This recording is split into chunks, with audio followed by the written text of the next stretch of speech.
Hello, welcome to my channel, The Hebrew Bible. This is Moses Gumadi once again, and today let's learn about the word Amar, Hebrew verb Amar. Okay, in the book of Genesis, chapter 1, verse 3, very familiar verse this. Vayomer Elohim Yehi Or Vayehi Or. Vayomer Elohim Yehi Or Vayehi Or. And God said, let there be light, and there was light. Okay, so this word Vayomer means and he said. Who? God. Well, the way it works in Hebrew is the verb first and then the noun. Well, not always. It will differ sometimes.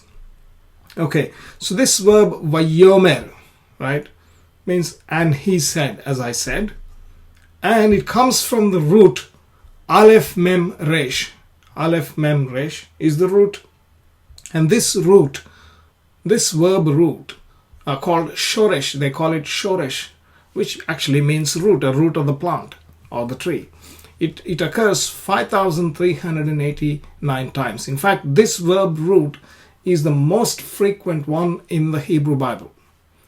Amar means to say. Now, various forms of this root, this word Amar, of course, is derived, like using that we can derive Vayomer. We can also derive Lemor, Amar, Vayomru, Vatomer, Vaamartha, Vayomar, Veomar, Lemor, Amarti, all these variations. And I have shown you what they mean in English. Right? So Lemor, for example, is like it's an infinitive. In the construct, it means saying or to say or saying. Is quite frequent. The most frequent, of course, is Vayomer.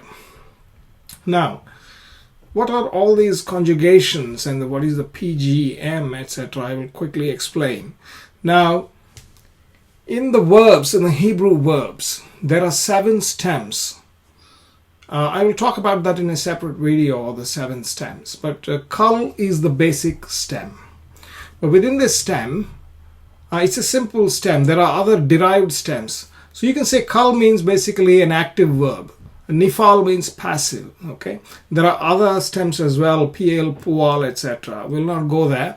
At some other time we can deal with it. Within the kal stem, right, you can have verbs depending on the person, gender, and number. So who is acting or who is saying? Third person masculine singular. Amar means it's in the perfect tense. The katal is the perfect tense or perfect verb. It means he said. Amra means she said. So he or she here in this case is the third person. Now, if you are speaking to someone in front of you, it's the second person, then it is Amartha, you said, if it is masculine. Amart, if it is second person. Similarly, if it is first person, if I say this, I have said, Amarti, Amru, Amru, Amartem, Amarten, Amarnu. These are all the variations that depending on the person, gender, number. P means plural, S means singular, F is female, M is masculine, 3 is third person, 2 is second person, 1 is the first person. 1 CS means one common, so there is no female and male here. It can be used for both, and that's why it is CS. And CP means common, plural. Okay. Now, perfect is like a past tense. It's a perfect tense. Katal is like a past tense.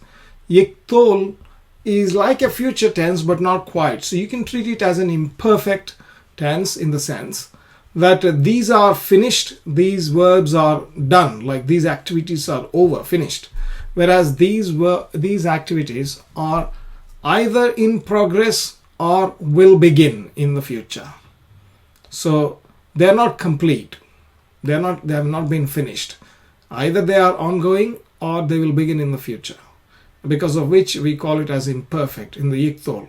Okay, so Omar, Yomar, Tomar, Tomar, Tomri, Tomar, Yom, Yomru, Tomarna, Tomru, tomarna, nomar, etc. Right? And Vayiktol is a very special form that you can find mostly in the Hebrew Bible, because outside of the Hebrew Bible they are very rarely used in the other forms of Hebrew, Rabbinic Hebrew, etc. Vayiktol is a very familiar, very popular, highly frequent method that they use in the narrative sequences. So this is like a perfect, it is like a katal. The meaning is roughly the same. It's just the same, in fact. Amar means he said. Vayomer also means and he said. So only the thing is and is there. You can say and or you need not say and. But essentially that is to indicate that this is a sequential perfect. Meaning you use this verb after another event has occurred. So it is used mostly in the narratives, in the storytelling, etc. in the Bible. So the first occurrence that we read for Amar in the Bible, as I said, was Vayomer Elohim Yehi Or Vayhi Or. It's in Genesis 1 verse 3. So that brings us to the end of this verb. Amar basically means, of course, to say. I'll give you another example before we close. In Genesis chapter 20 verse 11, Abraham speaks, Vayomer Avraham ki amarti rak ein yirat Elohim b'makom hazeh. So he's saying, Abraham said, I have said, surely there is no fear of God in this place, right? So Vayomer Avraham. So this is a narrative, and Abraham said. So that's in the past tense. Vayomer is Vayiktol. Amarti means I said. See, he says it's translated as I thought, but he said to whom? Well, he may have said to himself, which is why it says I thought. But it basically means I said. So you see this word Amar is used in two different ways, Vayomer and Amarti. Okay, so that's about the word Amar. The verb Amar means to say, which has so many different formations. And these are not alone. I mean, these are not the only ones. There is Nifal, PL, Pual. You have infinitives and, all kind of participles, etc. So there's a long list. But anyway, so you have some of it here. Okay, and the most frequent one is Vayomer.